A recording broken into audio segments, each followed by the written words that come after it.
বিসমিল্লাহির রহমানির রহিম। প্রথমে আমি মহান রব্বুল আলামিনের কাছে কৃতজ্ঞতা জানাচ্ছি। উনি আমাকে এই দায়িত্ব দিয়েছেন।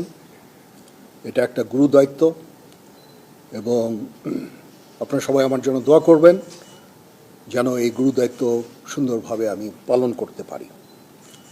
মাননীয় প্রধানমন্ত্রীর প্রতিও আমার কৃতজ্ঞতা। উনি আমাকে এই দায়িত্ব অর্পণ করেছেন। অতীতে ওনার সাথে আমি পিএসওএফডি হিসাবে 3 বছরেরও বেশি সময় আমি চাকরি করেছি। ওনার সাথে আমার যে চাকরির অভিজ্ঞতা সেটা অত্যন্ত ভালো।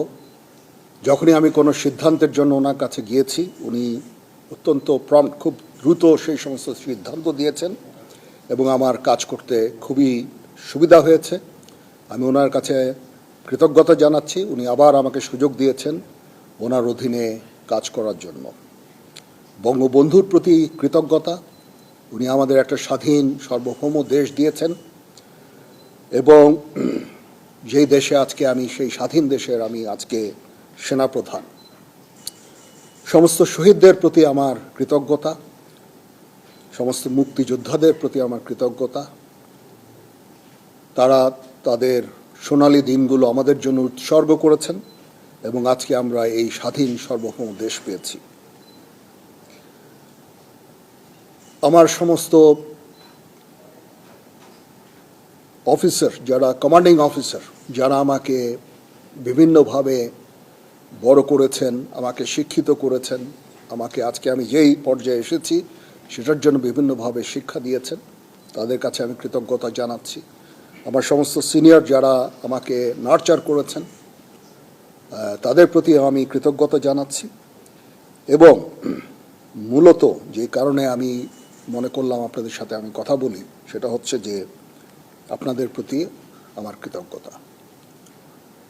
আপনারা অতীতে সেনাবাহিনীর সম্বন্ধে বিভিন্ন যে সমস্ত রিপোর্ট করেছেন অত্যন্ত দায়িত্বপূর্ণভাবে করেছেন।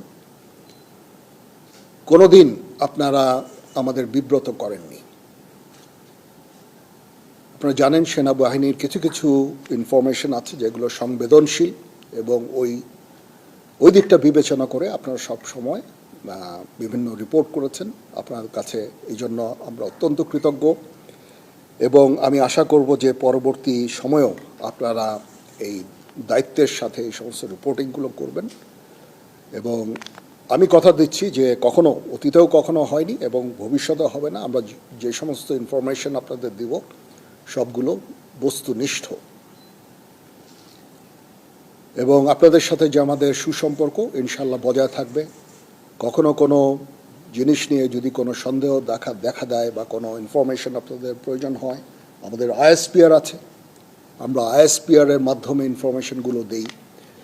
আপনারা যদি আলাদা আলাদাভাবে ইনফরমেশন নেন তাহলে একটা সমস্যা থেকে যায় যে এক একভাবে হয়তো ইনফরমেশন আপনারা পান। এটা ব্যক্তি বিশেষের পার্সপেক্টিভের একটা ভিন্নতা থাকতে পারে, তখন এটা আপনাদের কনফিউজ করবে। এই জন্য আমরা সবসময় আমাদের আইএসপিআর আছে, আইএসপিআরের মাধ্যমে আমরা ইনফরমেশনগুলো দেই সো দ্যাট ইনফরমেশনগুলো যেন সঠিক হয় এবং বিভিন্ন ধরনের ডিফারেন্ট ইনফরমেশন যেন আপনাদের কাছে না যায়। সেনাপ্রধান হিসাবে আমার প্রধান দায়িত্ব হচ্ছে সেনাবাহিনীকে সবসময় যুদ্ধের জন্য প্রস্তুত রাখা, বিভিন্ন ভবিষ্যৎ চ্যালেঞ্জের জন্য প্রস্তুত রাখা। সেই কাজটাই ইনশাল্লাহ আমি করে যাব। সেনাবাহিনী ইনএড টু সিভিল পাওয়ারে তার দায়িত্ব পালন করে। যদি সরকার আমাদের সেই দায়িত্ব দেয় ওই দায়িত্ব আমরা নিষ্ঠার সাথে পালন করব। দুর্যোগ মোকাবেলায় যখন সরকার আমাদের নিয়োগ দিবে ইনশাল্লাহ আমরা সেই সমস্ত দায়িত্ব ভালোভাবে পালন করব। দেশ গঠনে আমাদের নিয়োগ দিলে সেটাও করব। বিশ্ব শান্তির জন্য আমরা কাজ করে যাচ্ছি। আমরা ইউএন মিশনে আমরা ডিপ্লয় হই, বিভিন্ন ইউএন অপারেশনগুলো আমরা করি শান্তি রক্ষার জন্য, বিশ্ব শান্তির জন্য আমরা কাজ করে যাই। সেগুলো ইনশাল্লাহ জারি থাকবে এবং আমি আমার প্রাক্তন সমস্ত সেনাপ্রধানদের প্রতি আমি কৃতজ্ঞতা জানাচ্ছি। ওনারা আজকে ওনাদের শ্রম দিয়ে, ওনাদের মেধা দিয়ে আজকে যে অবস্থায় সেনাবাহিনীকে রেখেছেন, আমি সেই অবস্থা থেকে সেনাবাহিনীকে আরও সামনে এগিয়ে নিয়ে যেতে চাই। ওনারা অনেক পরিশ্রম করেছেন এবং